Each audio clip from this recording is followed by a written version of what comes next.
Jadi terima kasih sekali lagi kesempatan boleh berbagi di sini.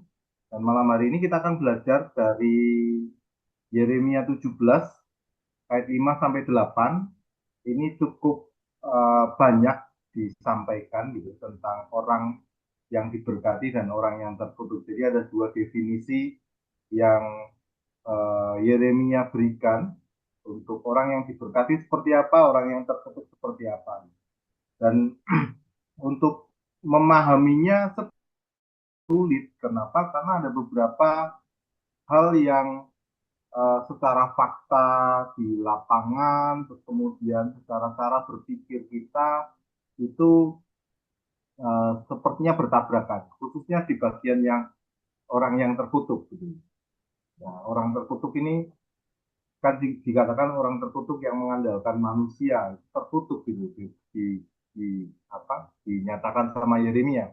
Dan ini yang membuat membuat kita jadi berpikir gitu, loh, kalau ngandalin kekuatan sendiri dan ngandalin sesama jadi terkutuk, jadi seakan-akan eh, apa nggak berkenan sama Tuhan dan ya nantinya efeknya kemana-mana.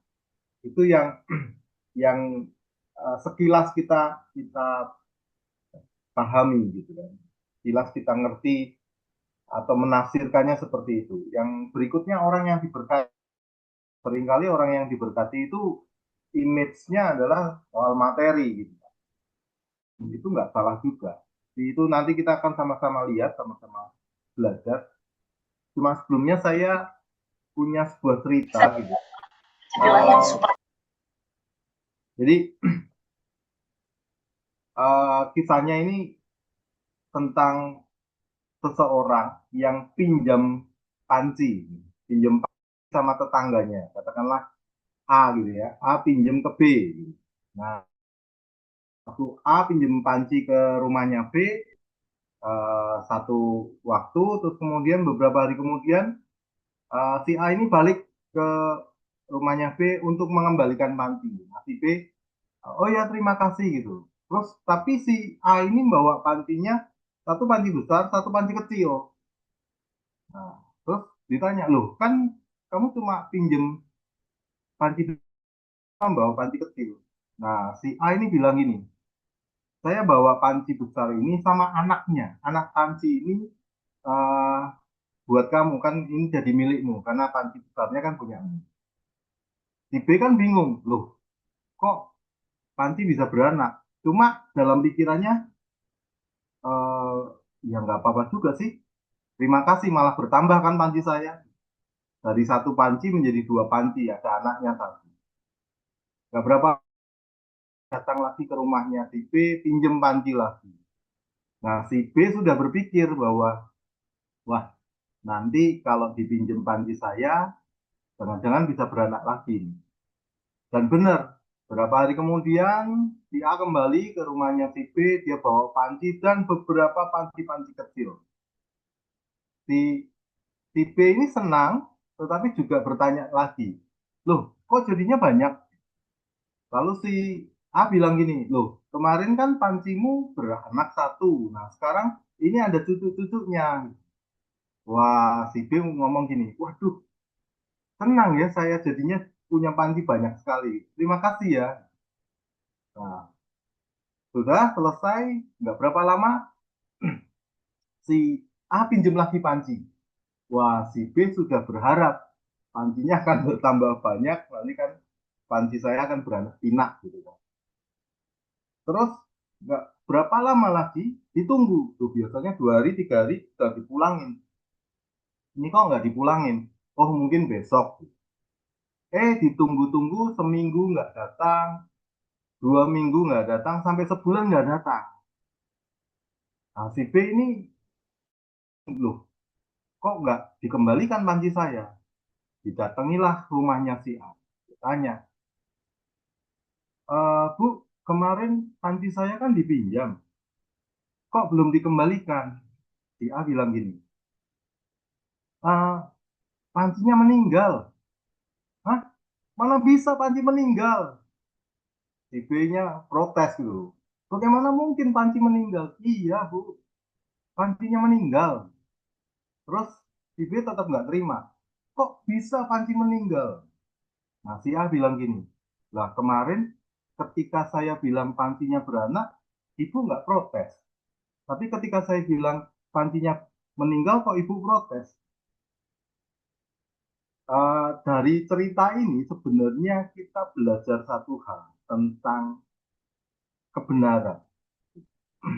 Seringkali, seringkali kita itu tidak bisa menerima kebenaran dengan uh, benar-benar menerima karena kita punya kepentingan. Selama itu menguntungkan kita dan selama itu ya notabene nggak merugikan orang lain juga, kita akan menutup mata sama kebenaran-kebenaran. Ya sama seperti ketika dibilang pancinya beranak, dia diam saja. Walaupun dia awalnya ragu-ragu, dia protes. Tetapi karena itu sebuah keuntungan buat dia patahkan, dia bungkam kebenaran itu. Harusnya dia protes sejak awal bahwa itu tidak benar. Kebenarannya tidak ada panci yang beranak. Dan dia harus berani menyatakan. Nah, hari-hari ini kita tinggal di lingkungan hidup kita, di situasi kita, di mana kebenarannya banyak yang abu-abu dan tidak banyak orang yang berani menyatakan kebenaran. Malam hari ini ketika kita belajar soal orang yang diberkati dan orang yang terkutuk, kita akan kembali mendefinisikan pernyataan-pernyataan ini atau definisi yang Alkitab maksudkan tentang yang diberkati itu seperti apa, yang terkutuk itu seperti apa. Nah, mungkin akan sangat banyak kontradiksi, akan sangat banyak hal-hal yang paradok, akan sangat banyak hal-hal yang bisa saja tidak kita terima dengan baik. Karena kita sudah terbiasa dengan hal-hal yang salah yang kita terima, hal-hal yang apa ya, yang kita bahkan tahu bahwa itu tidak benar, tetapi ya kita apa telan begitu saja karena ya toh nggak ada kaitannya sama kita. Nah, inilah yang saya ingin kita kembali ke definisi yang benar di dalam Alkitab supaya kita memperoleh kebenaran dan kebenaran yang memerdekakan kita. Dan berani berpijak pada kebenaran itu. Jangan pada suara umum, jangan pada suara-suara yang ya kita hormati, kita takuti gitu kan. Nah, atau suara-suara yang menguntungkan kita. itu itu akan akan menjadi perjuangan, akan menjadi tantangan buat kita untuk terus berdiri tegak dalam kebenaran. Nah, apa yang kita pelajari di Yeremia 17 ayat 5 sampai 8? Yang pertama adalah ini. Kalau kita mengatakan definisi tentang diberkati, itu selalu dikaitkan sama materi. Secara umum itu nggak salah juga, ya. Secara fakta umum nggak salah juga. Karena tidak ada orang miskin atau kekurangan yang akan mengatakan bahwa dirinya diberkati. Anda ketemu siapapun di lingkungan Anda, lingkungan kita, sekitar kita, kalau dia miskin terbatas, dia akan ngomong, tidak akan ngomong bahwa dirinya diberkati. Kalaupun dia ngomong, ya itu semacam jargon, basa-basi, semacam hal yang ya supaya dia tidak dipermalukan aja. Jadi kalau ada ukuran materi, ya nggak salah juga. Artinya nggak salah kalau kita kaya, nggak salah kalau kita punya. Nah, hal yang kayak gini sudah sangat umum sekali. Sehingga kita akan sulit sekali ketika kita ngomong, kamu loh diberkati Tuhan. Kamu loh diberikan anugerah sama Tuhan. Karena ukuran kebenarannya yang masuk di otak kita sudah ada ukuran materinya. Kalau nggak ada materi, berarti saya tidak sedang diberkati.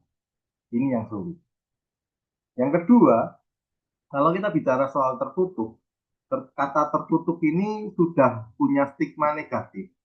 Jadi setiap kali kita ngomong tertutup, waduh sudah kayak hopeless gitu, tidak ada harapan lagi dan nggak bisa nggak bisa apa-apa gitu. Apalagi di hadapan Tuhan, yang Tuhan sendiri ngomong, terkutuklah orang yang mengandalkan manusia. Waduh, susah gitu. Sehingga ketika kita bertanya, apa yang salah dengan mengandalkan manusia? Bagaimana kalau saya mengandalkan diri saya sendiri? Itu menjadi sebuah ketakutan. Apa, ketika kita benar-benar kalau saya mengandalkan diri sendiri berarti saya sedang hidup dalam kutukan. Kalau saya mengandalkan manusia, saya sedang hidup dalam kutukan. Nah, ini dilema yang dialami karena tidak mengetahui kebenarannya.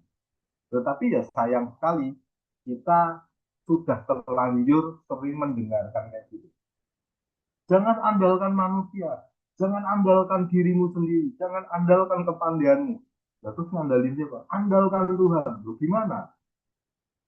Saya dalam menyelidiki kata ini, yang khususnya kata yang terkutuk dan mengandalkan ini. Uh, Selain saya baca referensi, saya tanya AI gitu kan, beberapa AI saya tanya dengan pertanyaan sama, sampai AI-nya nyerah. Udahlah, kamu aja nggak percaya sama Tuhan gitu. Jadi saya tanya terus, saya tanya dari segala sisi sampai AI-nya. Kalau kamu meragukan Tuhan, kalau kamu meragukan apa istilahnya, memberikan stigma bahwa Tuhan diam saja, Tuhan tidak bisa diandalkan, ya lebih baik kamu pergi saja, lakukan dengan kemampuanmu sendiri. Hanya sampai jawab kayak gitu. Ya. Saya lihat di referensi-referensi buku-buku, mereka tidak memberikan definisi yang jelas tentang mengandalkan Tuhan, mengandalkan diri sendiri, mengandalkan sesama, dan mengandalkan Tuhan. Dua-duanya hanya dikasih gambaran yang sangat umum sekali. Yang selama ini ya umum saja. Sehingga memang jadi abstrak sekali. Nah, malam hari ini saya coba untuk menggali sedikit lebih dalam tentang kata ini, nanti diberkati dan tertutup ini, supaya kita dapat pencerahan sedikit. Oke, latar belakang dulu dalam penulisan Yeremia. Yeremia ini seorang nabi yang dipanggil usia masih muda sekali di zaman-zaman uh, kerajaan Yehuda. Jadi Israel uh, setelah Salomo terpecah menjadi dua, yaitu Israel Utara dan Israel Selatan. Nah, Israel Selatan ini namanya kerajaan Yehuda, dan kerajaan Yehuda itu uh, di masa-masa kepemimpinan raja-raja itu silih berganti dengan berbagai macam konflik, dinamika, dan segala macam. Nah, Nabi Yeremia ini salah satu nabi yang ada di masa-masa akhir sebelum eh, kerajaan Yehuda di apa ya diambil ke pembuangan di Babel. Jadi Yehuda ini mengalami dilema yang sangat mengerikan karena situasi politiknya kerajaan ini bertempur nggak habis-habis gitu. Terus dipepet dari dua kerajaan besar yaitu Mesir sama Mesir di bagian barat, terus kemudian di bagian timurnya itu dari Babel atau kerajaan Persia gitu kan. Nah, dipepet begitu rupa, terus kemudian sempat si Yeremia ini diselundupkan ke Mesir juga, dibawa ke Mesir, terus merasa aman di Mesir gitu.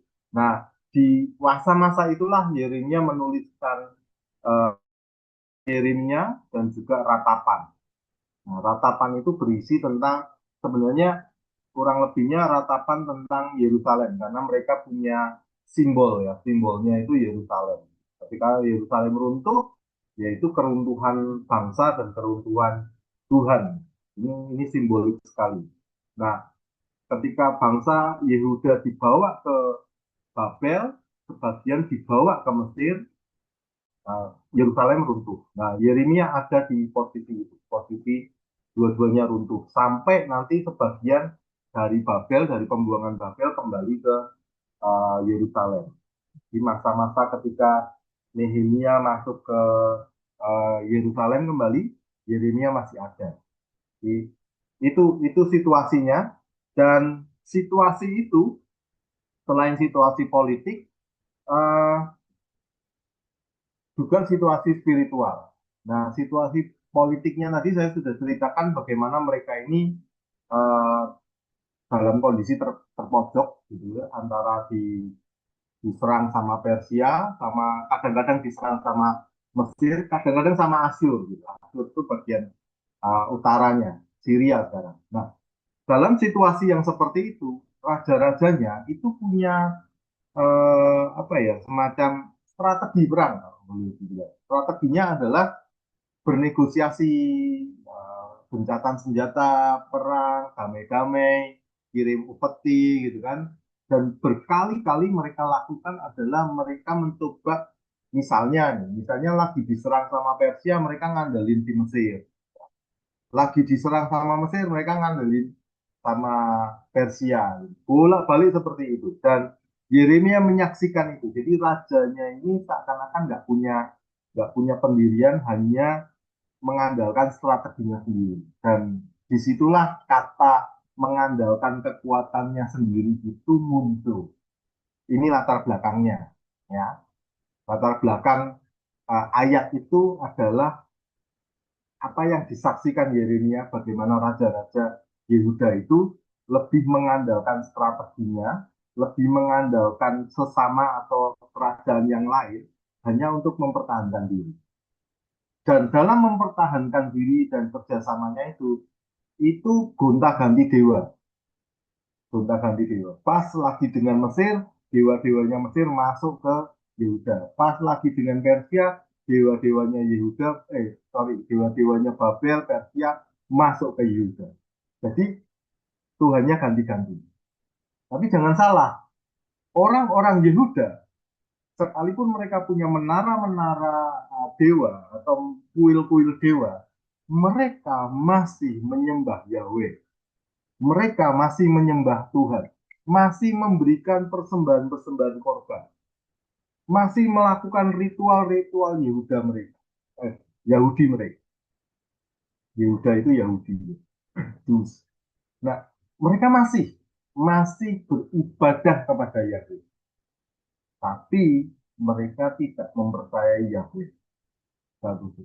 Jadi label di luarnya masih sebagai orang Yehuda dengan ritual asli menyembah Yahweh, masih bukit-bukit pengorbanannya masih ada.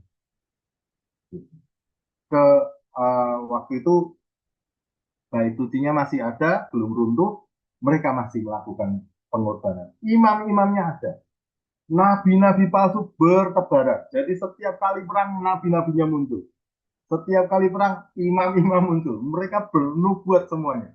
Nubuatnya ngeri-ngeri. Pokoknya kita akan selamat. Pokoknya kita akan menang. Pokoknya kita akan melakukan. Makanya di zamannya Yeremia kan ada Nabi Hanaya. Ada beberapa nabi-nabi palsu yang signifikan muncul. Dan itu Yeremia nggak sekedar berhadapan dengan kemunafikan bangsa Yehuda, tetapi juga berhadapan sama pemimpin-pemimpin yang secara legitimasi, secara struktural, mereka diakui negara. Mereka juga punya posisi-posisi penting. Ini pejabat-pejabat negara. Keimamatan mereka nggak main-main. Mungkin kalau sertifikatnya sudah sah secara negara. Yeremia bahkan kadang diakui, kadang tidak. Jadi dia berhadapan dengan situasi rohani di mana bangsanya menyembah berhala, kalau pas kondisi politiknya bertiup kemana gitu, tetapi masih juga menyembah Yahweh. Jadi ketidaksetiaannya itu terpampang nyata di hadapan Yeremia. Ya. Terus kemudian ketidakadilan sosial. Jadi ada raja yang minta dibangunkan istana sama rakyatnya, tapi nggak mau bayar. Tapi terus dia menekan bangsawan-bangsawan waktu itu menekan pajak yang cukup tinggi. Jadi situasi ketidakadilan sosial juga ada. Mereka lebih apa ya? eh, jadi kita kan sering sering lihat ya. Waktu saya baca itu seru juga. Bangsa Yehuda atau Raja Yehuda ketika kompromi dengan Mesir katakanlah ya, ketika kompromi dengan Mesir sedang diserang sama Persia gitu, lagi kompromi itu, ya apa kekayaannya Mesir itu mereka dapat gitu. Jadi apa ya, kayak orang yang penjilat gitu.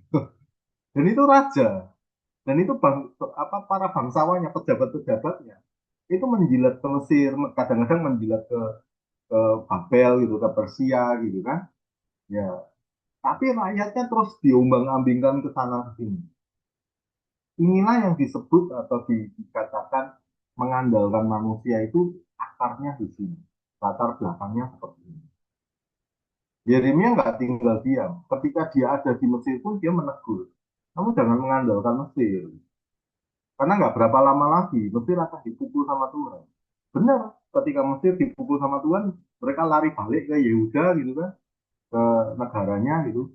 Nah, terus kemudian mereka coba kompromi dengan Asyur, coba kompromi dengan kerajaan-kerajaan yang lain gitu. Ya kayak gitu, terus berputar-putar seperti itu. Jadi mereka tidak lagi mengandalkan Tuhan. Tuhan itu menjadi cerita lama. Ini yang menjadi latar belakang kenapa ayat itu dituliskan. Jarang dilihat memang. Karena kita hanya melihat kata-kata itu ya muncul dari Nabi Yeremia, terus kita nafsirkan. Padahal ada latar belakangnya. Ya. Oke, saya melihat bahwa mengandalkan itu menjadi kata penyebab, sementara akibatnya terkutuk. Nah, ini menjadi basic pikiran kita ya. Dari Alkitab Terjemahan Baru dikatakan begini, beginilah firman Tuhan, terkutuklah orang yang mengandalkan manusia, yang mengandalkan kekuatannya sendiri, dan yang hatinya menjauh daripada Tuhan. Nah, tiga kata ini yang tadi menjadi yang latar belakangnya saya ceritakan tadi. Ya, jadi mereka masih beribadah, tapi hatinya menjauh daripada. Secara unik ya, saya melihat Alkitab ini menarik. Menariknya kenapa? Kenapa kok ditulis hatinya menjauh daripada Tuhan? Waktu saya menggali, langsung dapat dapat apa dapat referensi lah waktu baca survei perjanjian lama, terus dibilang gini, mereka masih memberikan korban-korban persembahan. Oh, jadi ibadahnya masih jalan. Terus kata mengandalkan manusia, mengandalkan kekuatannya sendiri, ternyata punya latar belakang militer, latar belakang politik. Jadi tidak sekedar latar belakang yang apa yang selama ini kita kita hanya gambarkan, oh percaya diri, oh apa punya kemampuan sendiri dengan kekayaannya sendiri, itu iya.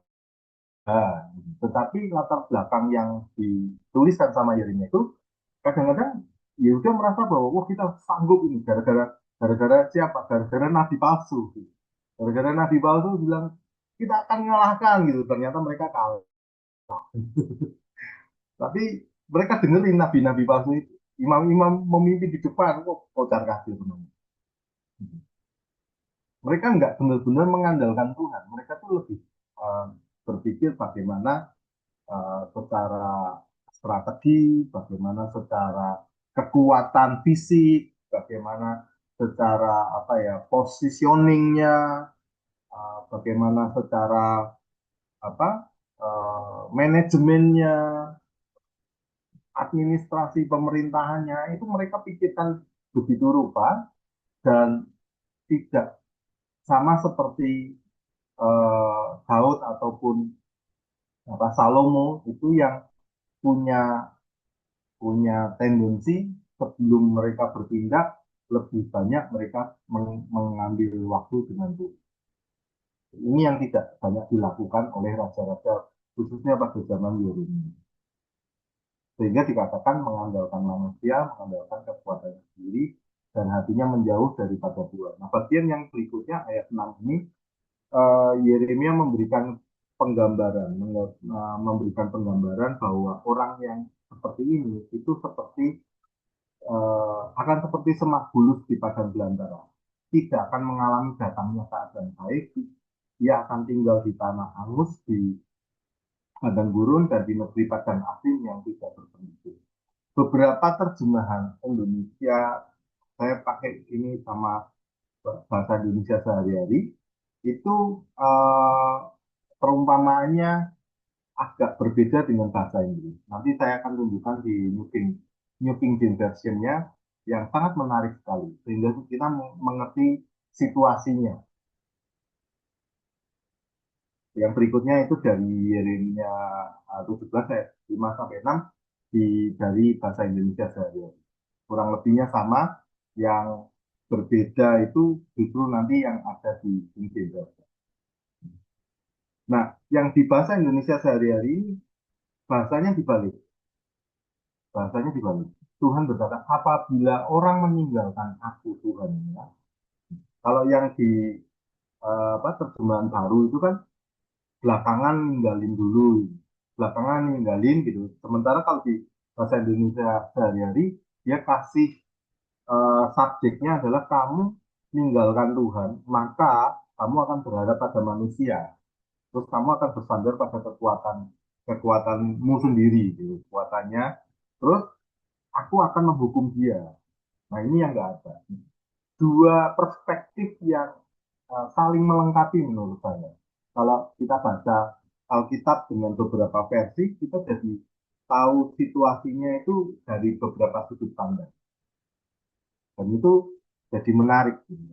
Yang yang tadi di apa terjemahan baru dikatakan tertutup kan. Kalau sementara di bahasa Indonesia sehari-hari dikatakan itu terhukum sama Tuhan, dihukum sama Tuhan. Nah, ini dua terjemahan Indonesia ini sangat tendensius negatif sekali. Makanya ketika saya baca dan kemudian saya baca tafsiran-tafsiran, eh, kok nggak kayak gini ya ternyata. Saya balik ke bahasa aslinya, kata tertutup itu nanti seperti apa. Nah, ini New King James ya. Eh, kita akan bahas dulu penyebabnya. Penyebabnya adalah eh, saya munculkan pertanyaan-pertanyaan ini juga di AI gitu kan. Terus kemudian saya juga merenungkan pertanyaan-pertanyaan ini karena ini sangat umum sekali pertanyaannya. Apakah salah jika kita mengandalkan diri sendiri? Bukankah lebih baik percaya pada diri sendiri daripada mengandalkan orang lain? Sangat umum sekali kan. Bapak Ibu pasti bisa menjawabnya. Ya enggak lah, enggak salah. Daripada kecewa sama orang lain kan, lebih baik kita menggunakan kemampuan kita. Terus ini dilemanya. Saat benar-benar kita mencoba mengandalkan Tuhan, kita coba percayalah sama Tuhan, terus mengandalkan Tuhan. Tapi seringkali Tuhan itu diam gitu, waktu kita butuh. Terus habis itu serasa kita disuruh berjuang sendiri. Nah, padahal tadi di atas dibilang kalau kita berjuang sendiri, mengandalkan kekuatan kita sendiri, kan dibilang salah. Ya. Kan dilema gitu, bingung. Gitu. Nah, terus kemudian seringkali muncullah hamba Tuhan yang atau orang-orangnya yang mengatakan bahwa oh, kalau Tuhan pas diam itu kamu masih diproses sama Tuhan, kamu belajar prosesnya. Itu yang jadi apa ya, jadi dalih gitu kan. Pokoknya Tuhan itu ya bener lah gitu. Kita aja yang nggak paham. Kalau situasinya kayak gitu dan dia diam saja, ya berarti kamu sedang diproses. Nah, waktu waktu kita sudah menerima kata, oke, saya diproses, saya tetap akan mengandalkan Tuhan, gitu kan? Tapi apakah memang benar Tuhan memproses seperti itu? Kayaknya iya, kayaknya tidak. Jadi kan kita bingung. Sifatnya Tuhan jadi bingung sekali. Identitasnya Tuhan kita jadi bingung. Kalau kita melihat kata proses gitu. Jadi Tuhan itu kadang-kadang baik, kadang-kadang diem gitu, kadang-kadang ya jahat gitu. Itu yang sering muncul di pikiran kita. Terus yang menjengkelkan adalah kita tuh disuruh memaklumi. Ya maklumlah manusia itu tempatnya kelemahan gitu. Tempatnya salah manusia. Kalau kamu ngandalin dirimu sendiri dan kamu jatuh ya wajar. Nah, ketika Tuhan diam ya biarkan dia menjadi Tuhan. Ya, kita nggak bisa ngapa-ngapain. Kalau dia Tuhan ya sudah dia Tuhan. Kitanya nggak ngapa-ngapain, nggak bisa ngapa-ngapain. Kita nggak bisa perintahkan dia, kita nggak bisa protes. Tuhan minta dimaklumi karena dia Tuhan. Terus kita setelah Tuhan minta dimaklumi, kita diminta untuk coba apa makna yang kamu dapatkan dari proses.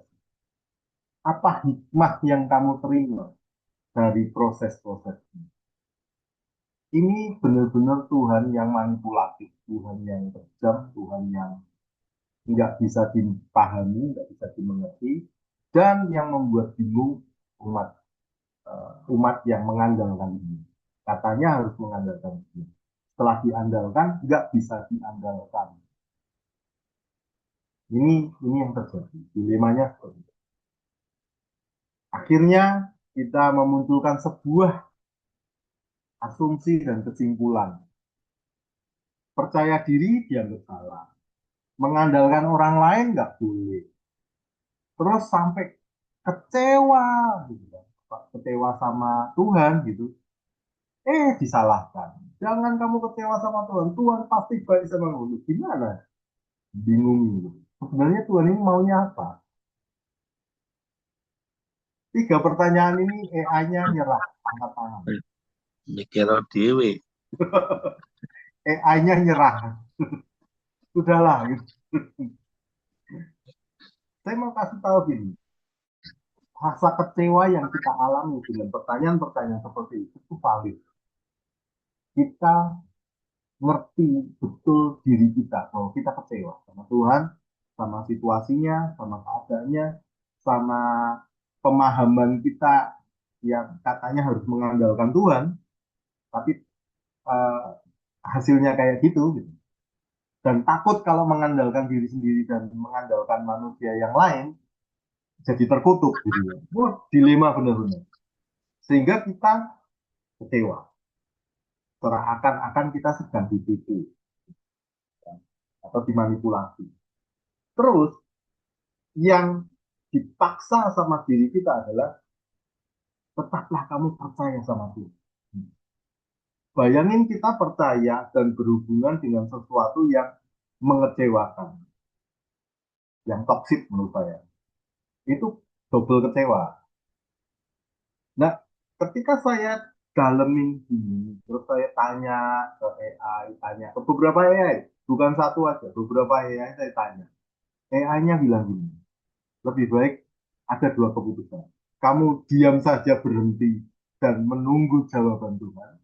Atau yang kedua, kamu pergi aja. Itu AI sampai jawab gitu.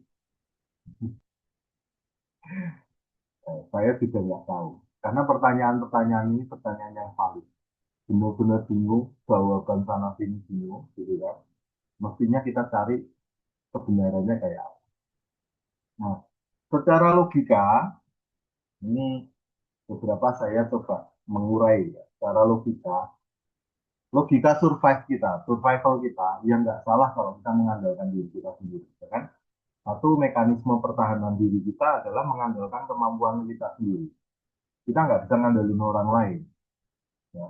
Tapi kalau kita lihat teksnya Yeremia 17, kesan yang kita dapat adalah Tuhan ngomong tertutup, Tuhan ngomong apa? Kamu ini mengandalkan orang lain. Itu Tuhan itu apa ya?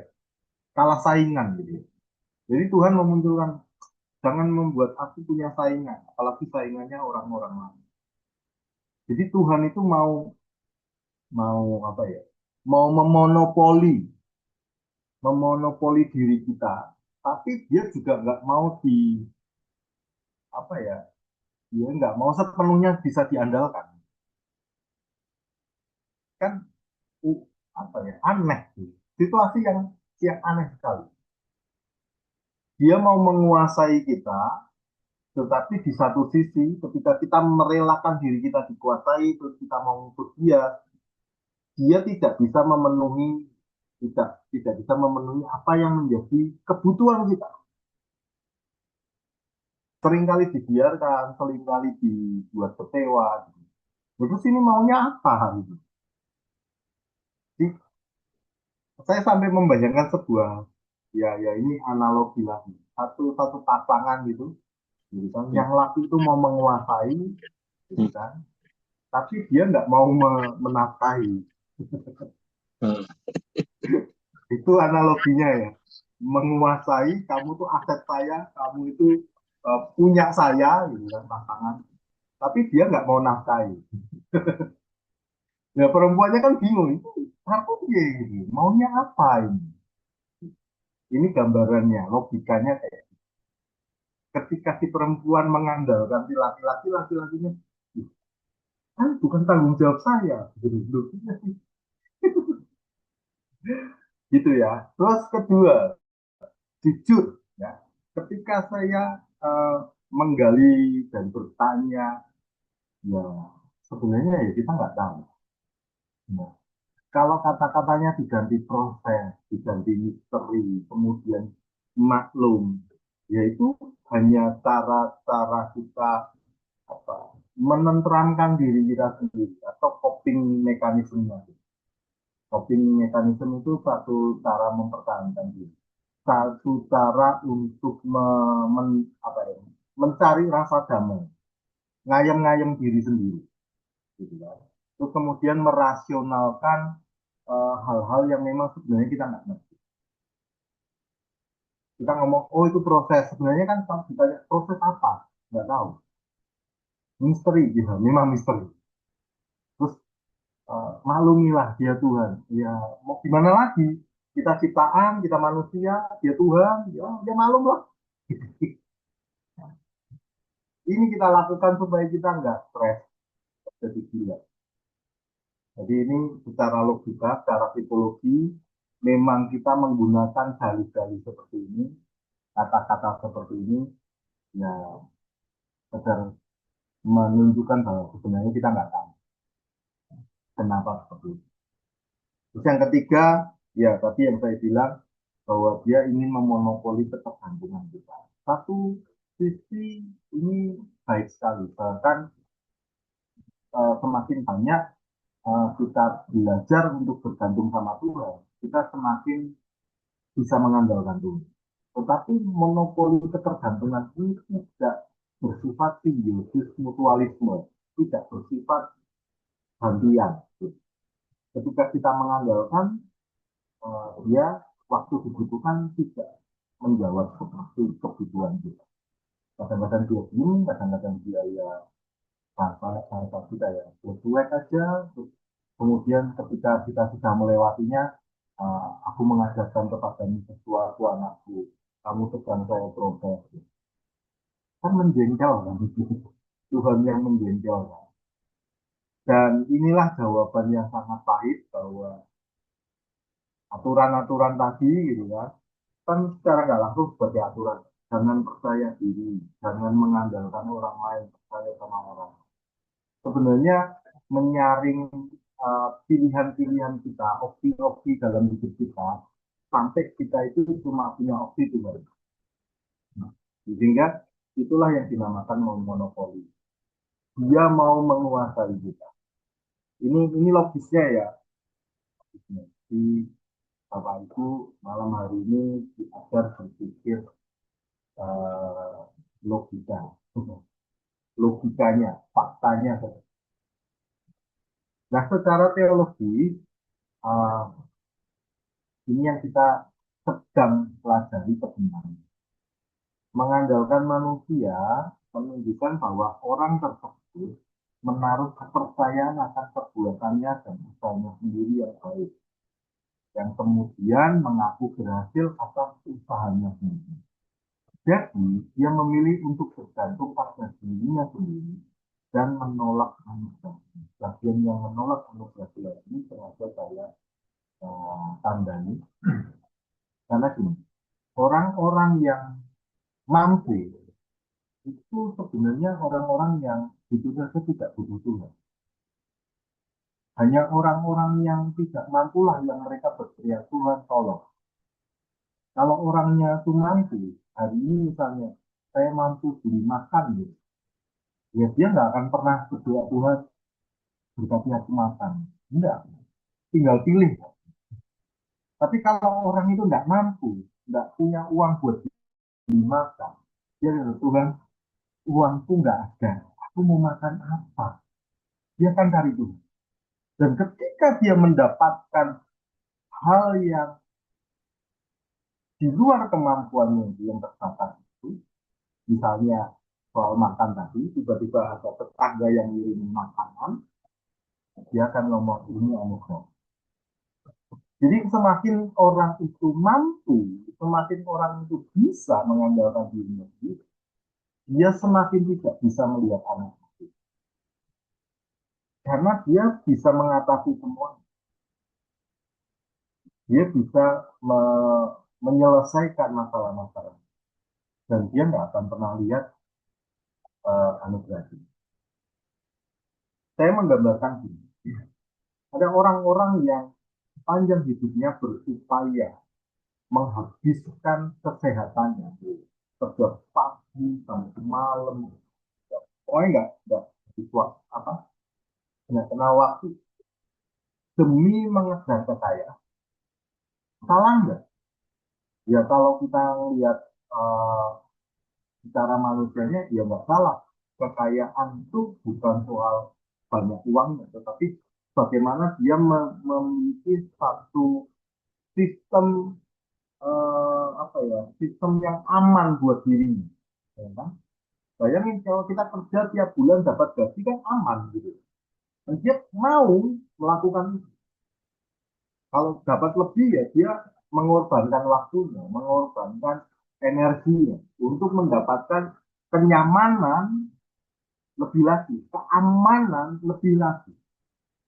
Nah, kalau kita terus-menerus seperti itu, nasihat ini akan jadi. Jangan habiskan seluruh kesehatan Anda demi mengejar kekayaan. Hanya untuk menghabiskan seluruh kekayaan Anda, ketika Anda kumpulkan itu, nantinya untuk mendapatkan kembali.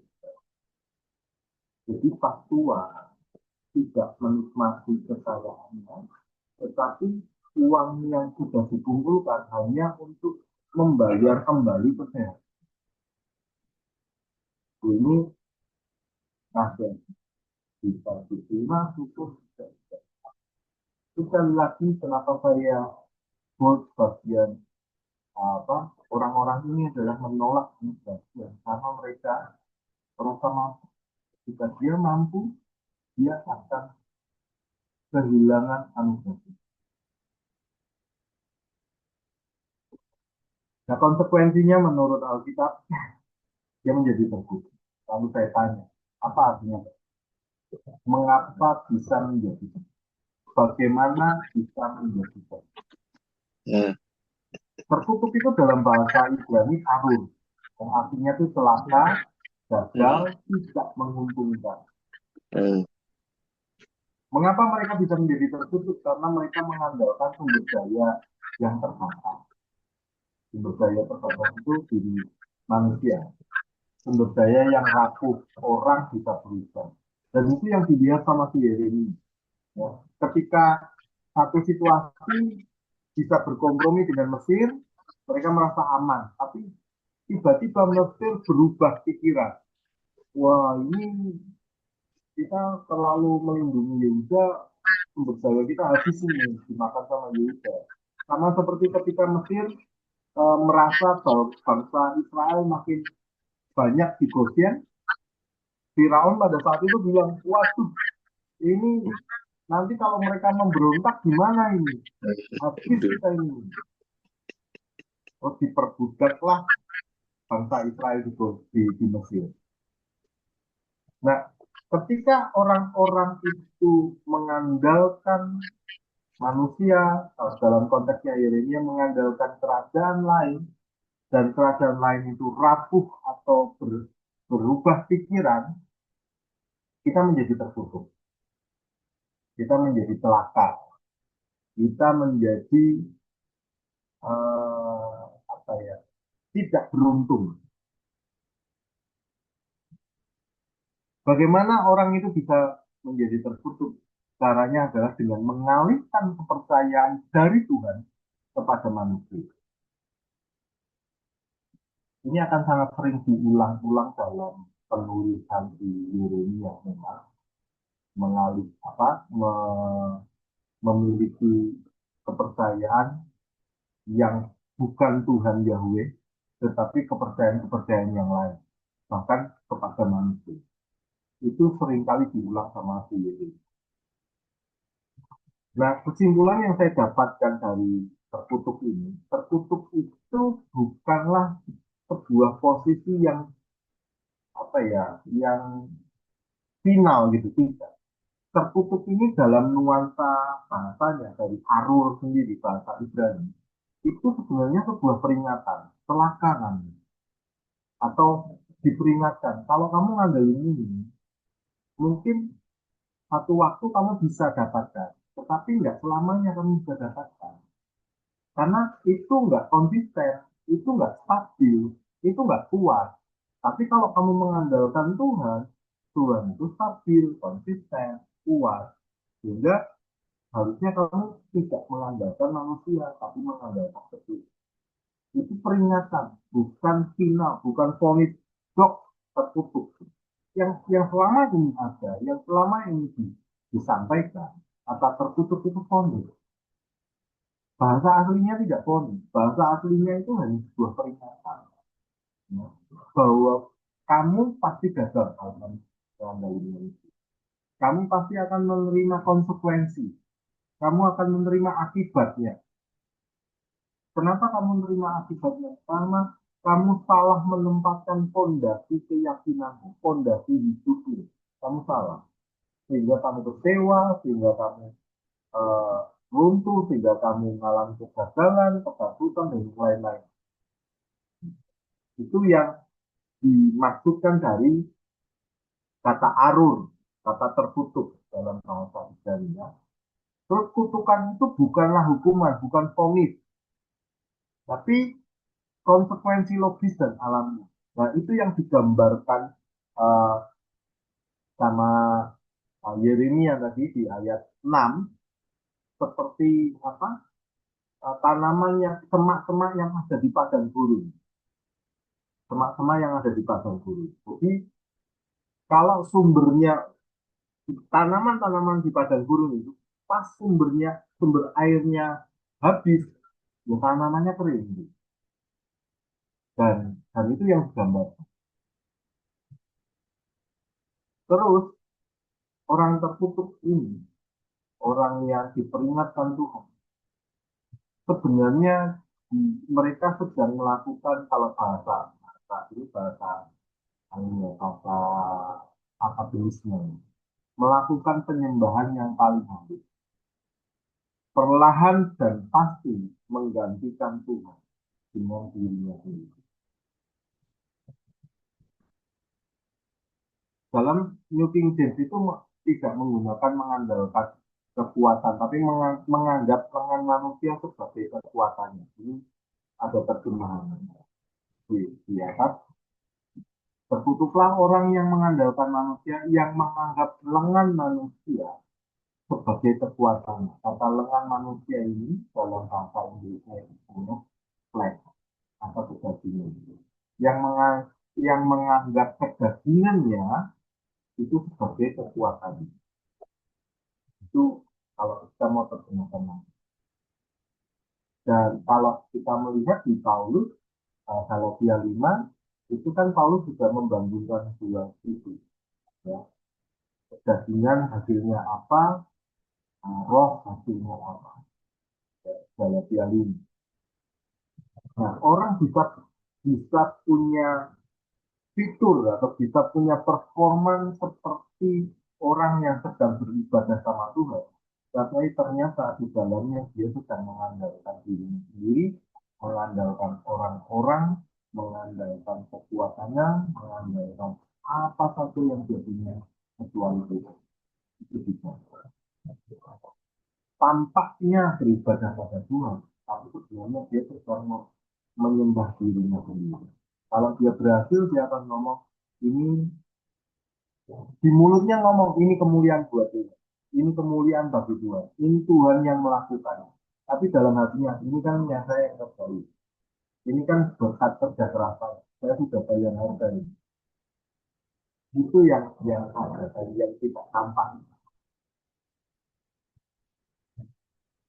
Kita lihat lagi konsekuensi yang ada di Yesus. Yesus. Uh, ini yang berbeda dari sisi terjemah. Kalau dalam bahasa Indonesia, menerjemahkan Musim Dini. Sebab ia akan seperti semak di padang gurun dan tidak akan melihat ketika kebaikan datang. Bandingkan sama terjemahan baru, itu tidak melihat kebaikan. Tapi tidak melihat ketika kebaikan datang. Tetapi akan mendiami tempat-tempat kering di padang belantara, di tanah dalam yang tidak berpenghuni. Ini terjemahan langsung dari itu ke bahasa Indonesia. Nah, pertanyaannya kan gini, apakah keadaan baik itu datang sepanjang jalan bagi orang-orang yang terkutuk? Ingat ya, orang terkutuk itu bukan orang yang divonis dalam hukuman, tapi orang yang sedang diperingatkan sama Tuhan. Nah, orang yang sedang diperingatkan itu, apakah kebaikan Tuhan tidak menghujani dia? Apakah kebaikan-kebaikan juga tidak menghujani dia? Menghujani dia. Dia masih menerima kebaikan-kebaikan. Dia masih bisa apa eh, apa dalam situasi kebaikan. Tetapi dia tidak bisa melihatnya. Dia tidak bisa melihat kebaikan. Kenapa? Karena buat dia yang penting adalah dirinya sendiri. Yang penting adalah kemampuannya. Yang penting adalah kekuatannya sendiri. Inilah yang saya katakan dia tidak bisa melihat positif. Dia mengandalkan diri. Mereka tidak memiliki kemampuan untuk melihat karena semuanya atas Tuhan sendiri. Ya kalau berhasil ya itu kan saya,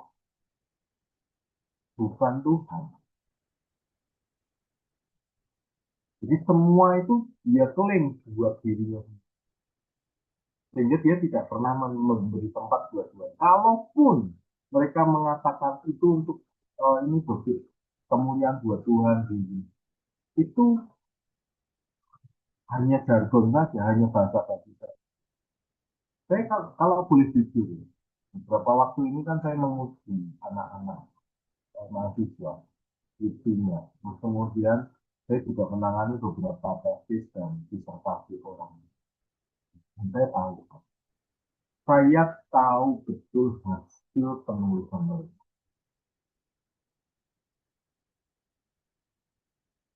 Ukurannya mata tidak berhasil. Secara akademik tidak, secara penulisan tidak, secara banyak hal, banyak koreksinya. Tapi mereka tidak mau mengganti itu atau merevisinya menjadi lebih baik. Mereka merasa bahwa ya, ini the kemampuan dan aku berhasil dengan kemampuan. Habis itu mereka bungkus itu dengan besok aku. Setelah berjuang, Tuhan menyertai langkah-langkah kami. Kemuliaan bulan nama Tuhan. Itu omong kosong. Kamu mengatakan yang terbaik buat Tuhan, tapi sebenarnya kamu nggak melakukan yang terbaik untuk Tuhan. Koreksi aja tidak kamu. Penulisan kamu aja sih. Ujian aja payah. kamu nggak sadar bahwa kamu nggak memberi yang terbaik untuk Tuhan, kamu nggak melakukan yang terbaik untuk Tuhan, kamu mengandalkan kemampuanmu, dan kemampuanmu itu sangat terbatas, tapi nggak mau di-upgrade, terus kemudian kamu bungkus itu dengan kata ini semua demi kemuliaan nama Tuhan. Omong kosong. Orang-orang seperti ini, inilah orang-orang yang diperingatkan Tuhan, kamu terkutuk.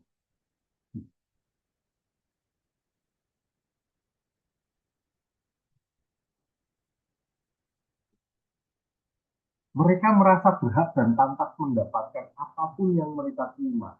Jarang bersyukur dan jarang bersyukur. Kalaupun bersyukurnya ya hanya lip service. Terima kasihnya ya lip service. Kalau mereka mau jujur, ya harusnya mereka berjuang untuk jadi lebih baik lagi. Sama seperti tadi, Panci nggak mungkin berani. Tapi karena mereka sudah lulus, sudah nggak perlu lagi berjuang, ya sudah. Nggak perlu revisi, nggak perlulah bikin apa, nggak perlu. Sekarang saya mau merayakan, saya sudah lulus. Ya, itu. Mereka merasa pantang. Padahal ya harusnya bisa lebih baik lagi.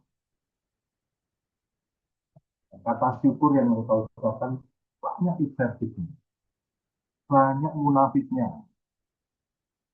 Saya nangan banyak anak loh. Kata terima kasihnya, sudah ketahuan kalau itu hanya sebatas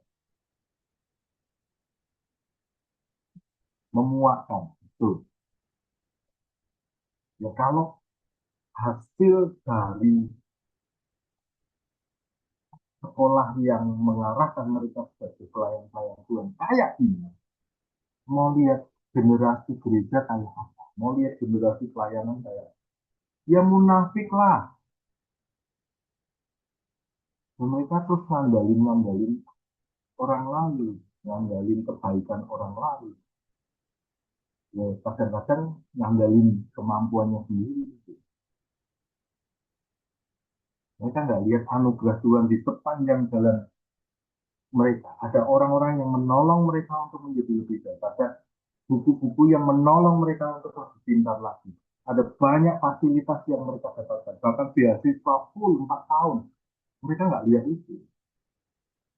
Karena mereka merasa berhak. Mereka merasa bahwa ya sudah saya dapatkan. Ngomongannya ini anugerah Tuhan itu sangat-sangat libertis dan terasa sekali munafik.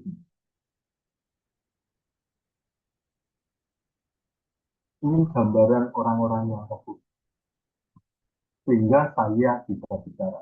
Apakah orang percaya bisa di bawah kutuk? Bisa. Ini bukan bicara soal mereka jatuh dalam dosa. Orang-orang yang mengaku percaya itu bisa hidup di bawah kutuk. Karena Alkitab menjelaskannya. Ada sifat-sifat dan perilaku yang kita miliki. Kalau dari perilakunya mereka terus mengandalkan Tuhan sendiri. Tapi ya ngaku percaya. Terus yang kedua, mereka hanya mengandalkan Yesus ya untuk keselamatan mereka. Ya, mereka pasti diselamatkan ketika percaya itu. Tapi setelah itu hidup mereka, ya mereka andalkan dirinya sendiri. Ini dari sifat dan perilaku, dari algoritma hidupnya. Kalau dari Alkitab, Alkitab itu secara khusus menulis Paulus menulis di Galatia 3 dan Galatia 5 itu tentang orang-orang yang mengandalkan kemampuannya sendiri, orang-orang yang mengandalkan bahkan dikatakan orang-orang yang mengharapkan kebenaran oleh hukum Taurat, oleh ketaatan melakukan hukum Taurat, oleh ketaatan ritual, oleh ketaatan tradisi, oleh ketaatan kepada hal-hal yang diajarkan kepada mereka. Tidak tidak mengarah kepada anugerah Tuhan. Lebih mengarah kepada ya fitur-fitur agama yang bisa mereka penuhi. Dan Alkitab menjelaskan orang-orang ini di bawah kutub, di bawah kutub hukum Taurat. Itu dari situ satu. Saya kasih sebuah gambaran satu contoh. Ketika perdebatan soal perpuluhan itu rame di sosial media, saya ngamatin. Saya ngamatin, saya punya punya opini saya sendiri. Tapi saya melihatnya gini, orang-orang yang begitu ngotot soal perkembangan perpuluhan, mau dikasih data apapun, mau dijelaskan kayak apapun, itu mereka ya ngotot terus. Maksudnya kok kamu ngotot? Ini bukan soal soal memberinya, bukan soal kepentingan gereja. Dia itu akan takut kalau tidak melakukan itu tidak diberkati Tuhan. Loh, kok bisa? Iya, kita harus taat sama Tuhan. Kita harus taat mengikuti perintah Tuhan. Loh, tunggu. Kita itu diberkati Tuhan. Bahkan sebelum kita melakukan apa-apa. Alkitab menjelaskan ketika kita masih berdosa, Roma 5 ayat 8, ketika kita masih berdosa, Tuhan menunjukkan kasih-Nya kepada kita. Landasan kita itu cuma kasih sayangnya Tuhan. Landasan kita itu cuma anugerah Tuhan.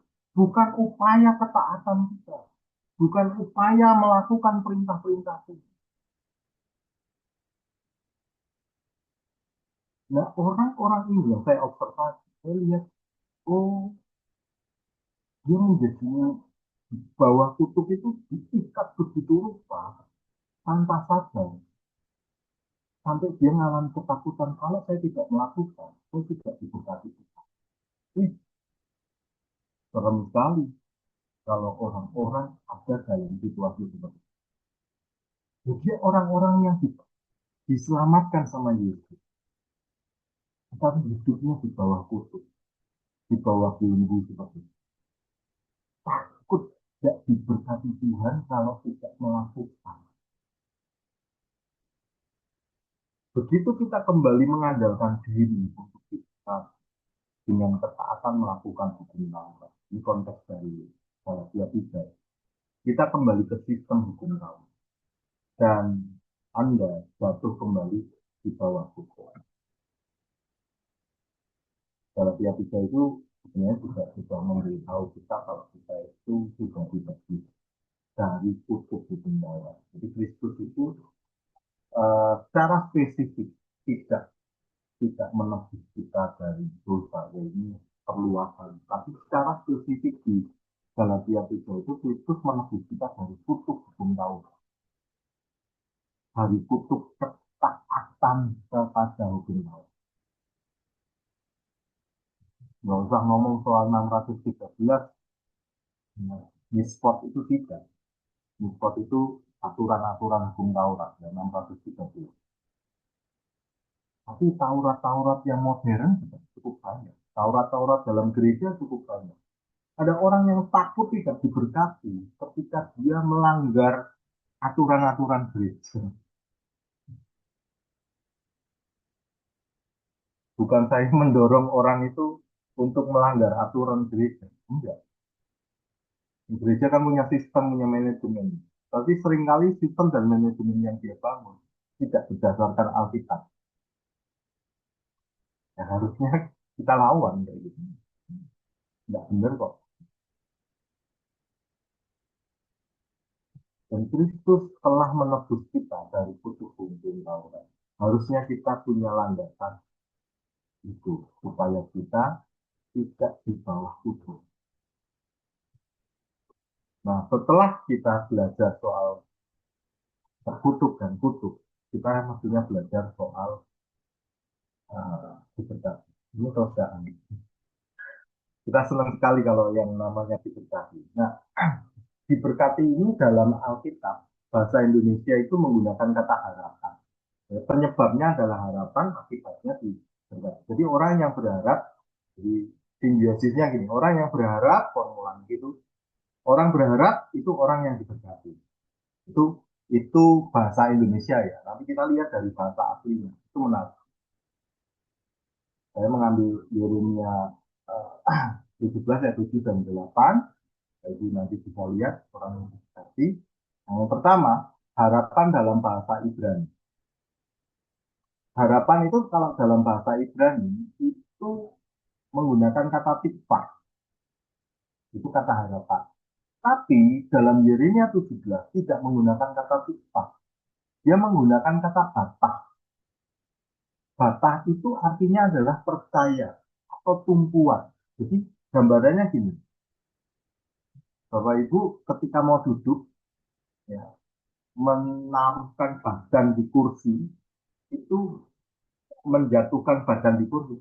Bapak Ibu itu percaya bahwa kursinya kuat menampung kita, menampung Bapak Ibu yang duduk di kursi.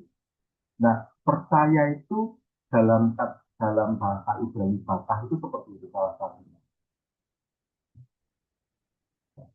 Kalau selanjutnya kursinya patah gimana ya? Berarti kursinya nggak kuat nampung kita kali.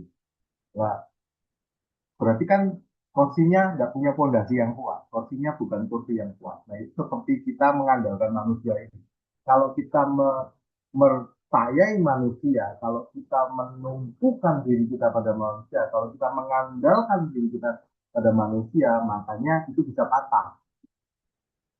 Tapi kalau kita bapak percaya menumpukan diri kita atau melemparkan diri kita kepada itu, dia itu fondasinya kuat.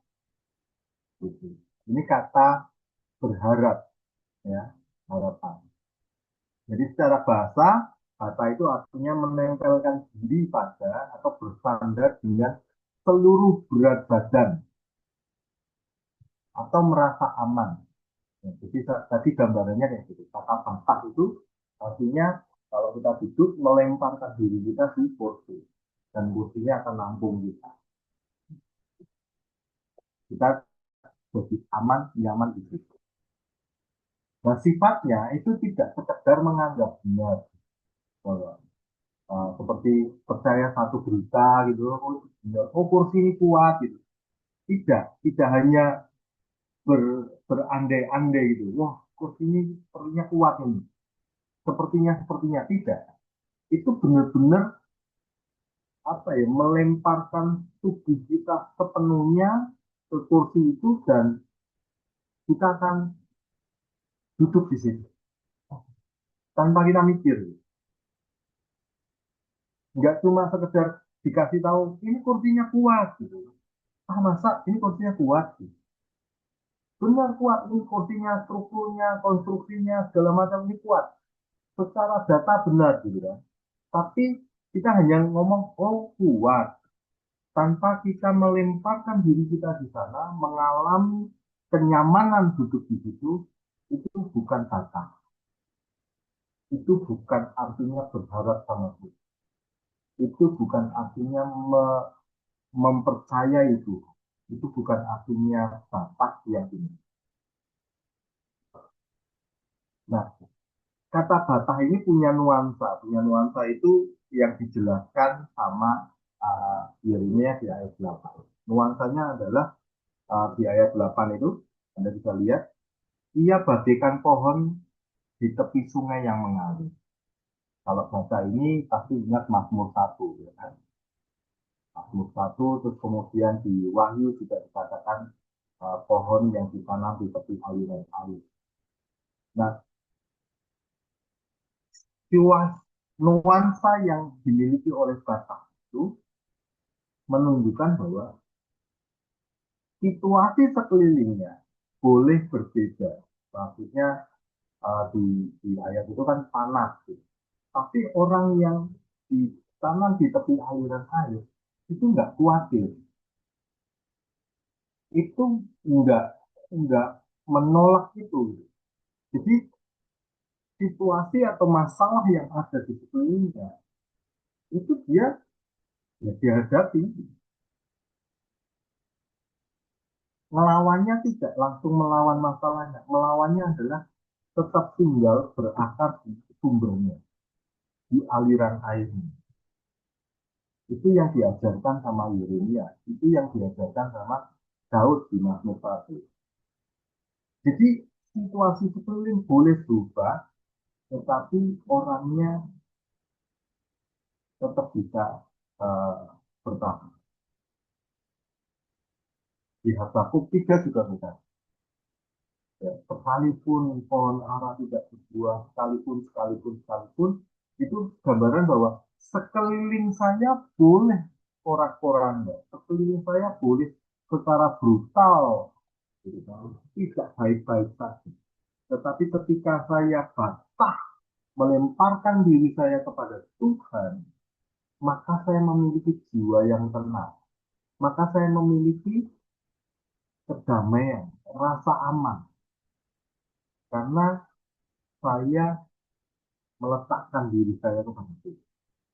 Saya tidak takut karena saya ada di dalam tangan Tuhan. Itu arti kata bangkit. Jadi situasinya kita tetap memilih tetap tenang dan bertahan hidup meskipun situasi di sekitar mengering atau bahkan Tuhan itu kayaknya diam. Tuhan diam tapi saya kan diamnya tidak di dalam istilahnya gitu.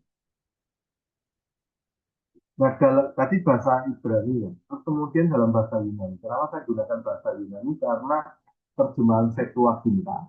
Jadi dari bahasa Ibrani berubah ke bahasa Yunani dilakukan oleh 70 sarjana Yahudi berbahasa Yunani mengubahkan tulisan-tulisan Ibrani ke Yunani. Nah, dalam tulisan-tulisan Ibrani ke Yunani di Yeremia 17 ini digunakan kata Elpis. Elpis. Elpis itu artinya harapan yang baik, tapi ini. Terus saya melihat ada empat aspek dari Elpis yang menarik sekali. Pertama, bukan cuma angan-angan, tapi sebuah keyakinan yang penuh. Ya, itu gambarannya Ibrani 11 ayat 1 itu iman, percaya atau iman. Terus memiliki fondasi yang nyata, fondasinya konkret, ya, bukan ilusi, bukan mungkin, bukan kira-kira, tidak. Bukan, ya terserah kehendak Tuhan, tidak.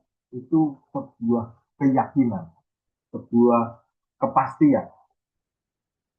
Elvis sejati adalah keyakinan bahwa sesuatu yang baik itu pasti terjadi, meskipun mata kita belum melihatnya sekarang.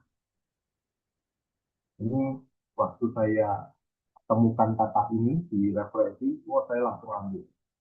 Orang yang memiliki pengharapan, percaya, Elvis itu punya pengharapan yang pasti dan pasti akan jadi lebih baik. Yang ketiga seperti jangkar, stabil, kuat. Nah, gambarannya di Ibrani 6 ayat 9. Yang keempat, Elpis itu juga punya nuansa menanti, menanti dengan sabar. Nah, ini yang paling sulit kita miliki, ya. Menanti dengan sabar ini susah. Tapi perjanjian lama juga berkata bahwa orang yang menanti-nantikan Tuhan, kian hari akan semakin tambah kuat. Ya, dia akan terbang seperti Raja Waliyu. Itu bahasanya bahasa puitis sekali, tetapi kalau kita lihat dari bahasa aslinya, itu benar-benar Roh Kudus memberikan sebuah insight, sebuah gambaran. Nabi-nabi pada saat itu ketika menulis, itu bukan nulis dari kemampuannya sendiri dari itu. Itu benar-benar kemampuan dari Tuhan yang membuat tulisan itu sampai hari ini. Itu benar-benar berarti bermakna luar biasa. Nah, kata sabar, menanti dengan sabar itu kan kalau di masa sekarang bahasa yang bisa diomongkan susah dikerjakan. Tapi pada masa-masa itu juga mengalami yang sama. Bagaimana dengan goncangan-goncangan? Bagaimana dengan ketidakadilan? Bagaimana dengan politik? Bagaimana dengan perang yang setiap waktu bisa terjadi pada saat itu? Orang-orang yang memiliki elpis, orang-orang yang memiliki harapan, orang-orang yang mengandalkan Tuhan, itu adalah orang-orang yang bisa menanti dengan baik. Mereka menantinya nggak cemas. Ini ya, uang nggak khawatir, nggak bingung. Tapi mereka akan menanti Tuhan pasti menyelesaikan. Tuhan pasti bisa diandalkan. Itu orang-orang yang memiliki. Mereka itu orang-orang yang yakin akan hasilnya. Pasti datang. Ini ini dalam bahasa Yunani. Ini dua hal yang menarik. Nah, akibatnya orang-orang yang percaya, orang-orang yang punya harapan tadi, itu dikatakan orang-orang itu orang-orang yang diberkati. Nah, waktu kita cek bahasa Ibrani-nya, diberkati itu biasa menggunakan kata baru atau barak. Barak itu diurapi, diberkati. Gitu kan? Nah, tapi di Yeremia 17 ini tidak menggunakan kata itu, menggunakan kata asre. Asre ini punya arti lurus, punya arti maju terus, terus dan terus. Jadi tidak berhenti. Itu kata asre, ya. Dan bahasanya, nuansa bahasanya itu majunya itu konstan, tidak tidak apa ya, tidak sekali-kali berhenti ada jedanya gitu. Nah, dengan kata asri diberkati yang versi seperti ini, saya jadi membayangkan Tuhan memberkati itu tidak pernah berhenti. Itu kata Alkitab ya, tidak berhenti dia memberkati. Orang-orang yang mengandalkan Tuhan, orang-orang yang diberkati terus-menerus, konstan, sustain terus, tidak ada jedanya. Dia dihujani berkat Tuhan. Itu kata asli seperti itu. Sehingga kata ini sampai dipakai apa Yeremia dengan gambaran bahwa orang-orang ini adalah orang-orang yang berbahagia, orang-orang yang beruntung, orang-orang yang secara status, secara posisi adalah orang-orang yang beruntung sekali. Hidupnya beruntung. Itu orang yang diberkati. Jadi orang-orang yang percaya, orang-orang yang punya pengharapan pada Tuhan, mengandalkan Tuhan adalah orang-orang yang beruntung, orang-orang yang secara konstan diberkati Tuhan. Itu dalam bahasa Ibrani. Jadi nggak menggunakan kata baru. Kalau baru dalam bahasa Ibrani itu biasanya dipakai dalam kata-kata doa. Haruk, bahasa bahasa Arabnya barakallah, diberkatilah oleh Allah atau diberkatilah Allah. Itu bahasa Arab, barakallah kan. Tapi dalam bahasa Ibrani haruk atau barak, barak itu diberkati, diurapi, dibangun. Nah, itu penggunaannya event atau momentum ketika berdoa, ketika ada satu situasi dan kata diberkatilah Tuhan gitu. Dalam PL itu kan ada kata-kata diberkatilah Tuhan, diberkatilah ini, diberkatilah itu hanya satu momen-momen tertentu saja. Sementara kata yang dipakai dalam Yeremia menggunakan kata asri, diberkati yang tidak berkesudahan, yang maju, maju, maju dan maju, konstan. Seperti itu kata yang digunakan. Ya. Terus dalam bahasa Yunani menggunakan kata makarios itu kebahagiaan yang bersifat dari dalam. Jadi eh, apa? Orang yang memiliki kepuasan batin yang tidak ada habis-habisnya sehingga dia tidak goyah. Dan dalam kondisi ini dia nggak akan peduli dengan nasib buruk, situasi dan segala macam. Kata ini, kata makarios ini sering dikaitkan dengan sukacita atau karam. Jadi orang yang memiliki kebahagiaan yang melimpah walaupun situasinya tidak baik-baik. Ini penggunaan kata sehingga kita jadi lihat, wah keren. Ternyata Tuhan memilih kata-kata yang luar biasa untuk kita pahami. Diberkati itu adalah status ketahanan mental dan spiritual yang menang melawan realita pahit. Jadi realita pahitnya tidak dibuang, realita pahitnya tidak ya biasa kan kita berdoa Tuhan singkirkanlah masalah ini, tidak. Realita pahitnya masih gitu. Tapi orang-orangnya punya ketahanan mental, punya resilient, dalam bahasa psikologi itu resilient, punya kemampuan bertahan secara mental dan secara spiritual. Karena mereka apa? Mereka percaya sama Tuhan. Mereka berharap sama Tuhan. Dan pengharapan mereka pasti dan tidak akan hilang. Itu. Terakhir, karena tadi berapa kali kita menggunakan kata melihat, saya menyimpulkan orang yang tertutup itu tidak melihat keadaan baik. Walaupun ada di sekelilingnya, dia tidak bisa melihat anugerah Tuhan, tidak melihat keadaan baik. Sementara orang yang diberkati tidak melihat keadaan buruk. Keadaan buruk di sekelilingnya nggak peduli. Dia orang yang diberkati, orang yang kuat secara mental, secara spiritual. Dan lagi, orang tertutup tidak melihat keadaan baik, tidak pernah melihat Tuhan yang baik. Karena dia lebih mengandalkan dirinya sendiri. Sementara orang yang diberkati adalah orang yang tidak melihat keadaan buruk. Ngapain dia lihat sekelilingnya? Dia lihat yang ada dalam dirinya, yang mendatangkan sukacita, yang mendatangkan kekuatan, yang mendatangkan pengharapan, yang mendatangkan kepastian bahwa hidup dia sampai selesai bersama. Terima kasih Tuhan Yesus memberkati kita. Saya kembalikan lagi. Terima kasih, Pastor.